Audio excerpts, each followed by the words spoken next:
Hi అండి. Welcome back to my channel. ఈరోజు నేను దోశలు బ్యాటర్ ఏ విధంగా ప్రిపేర్ చేసుకోవాలో చూపిస్తున్నాను. అలానే దోశ ఏ విధంగా వేసుకోవాలో కూడా చూపిస్తున్నాను. ముందుగా ఒక తపెలా తీసుకొని దానిలోని 1½ గ్లాస్ వరకు నేను మినపప్పును అనేది యాడ్ చేశానండి. మీరు మినప గుళ్ళైనా తీసుకోవచ్చు. దానిలోని మినపగుళ్ళు అయితే కొద్దిగా దాని యొక్క ఐటమ్స్ అనేవి కొద్దిగా ఎక్కువ పడతాయండి. మినపప్పు అయితే నార్మల్గానే 1½ గ్లాస్ వరకు తీసుకున్నాను. తర్వాత దానిలోని రైస్ అనేది రేషన్ స్టోర్లో వచ్చిన రైస్ అనేవి తీసుకున్నానండి. రేషన్ బియ్యము అవి వేయడం వల్ల దోశలు అనేవి క్రిస్పీగా ఉంటాయి. 1½ మినపప్పుకి 3 గ్లాస్ వరకు నేను రైస్ అనేది యాడ్ చేశానండి. అదే 1½ మినపగుళ్ళకైతే 4 గ్లాస్ వరకు రైస్ అనేది యాడ్ చేసుకోవాలండి. తర్వాత కొద్దిగా టేస్ట్ కోసం, కలర్ కోసం, ఫ్లేవర్ చాలా బాగుంటుందండి. మెంతులు అనేవి యాడ్ చేయాలి, క్రిస్పీగా కూడా వస్తాయి. వేసుకున్న తర్వాత ఈ నార్మల్ దీన్ని ఒక 2-3 టైమ్స్ వరకు వాష్ చేసుకోవాలండి. వాష్ చేసుకున్న తర్వాత అదే దాంట్లో కొద్దిగా ములిగేటట్టు వాటర్ యాడ్ చేసుకొని ఒక 4-5 అవర్స్ అనేవి నానపెట్టుకోవాలండి. 4-5 గంటలు నానపెట్టుకుంటే సరిపోతుంది, నానిపోతుంది.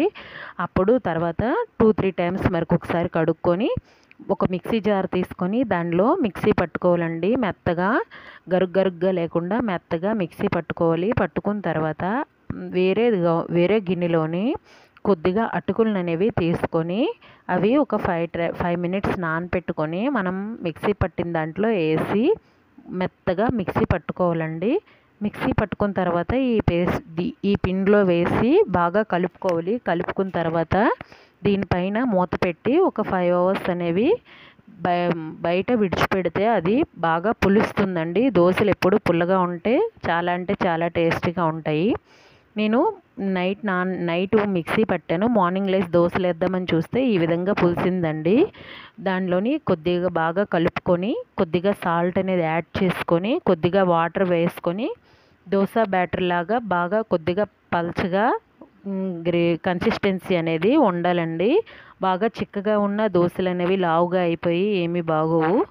ఆ విధంగా బాగా కలుపుకొని కొద్దిగా వాటర్ యాడ్ చేసుకొని బాగా ఎక్కువ పల్చగా కాకుండా ఎక్కువ చిక్కగా కాకుండా బ్యాటర్ అనేది అలా ఉండాలండి. అప్పుడు దోశలు వేసుకోవటం వల్ల చాలా క్రిస్పీగా వస్తాయి. తర్వాత స్టవ్ పైన ఒక ప్యాన్ పెట్టుకోవాలి. ప్యాన్ పెట్టుకున్న తర్వాత అది కొద్దిగా వేడెక్కిన తర్వాత కొద్దిగా దోశ బ్యాటర్ అనేది యాడ్ చేసుకొని ఆ విధంగా వేసుకోవాలండి. వేసుకున్న తర్వాత కొద్దిగా ఆయిల్ వేసి అది కొద్దిగా కలర్ మారిన తర్వాత దాన్ని టర్న్ చేసుకోవాలి. కొద్దిగా ఆయిల్ వేసుకోవాలి. ఆయిల్ వేసుకున్న తర్వాత దాన్ని టర్న్ చేసుకోవాలండి. నేను నాన్ స్టిక్ తవే యూజ్ చేశాను, కానీ ఆ స్టిక్ యొక్క లకడీ అనేది ఇరిగిపోయిందండి. దానివల్ల నేను స్టీల్తో తీసాను. బాయ్.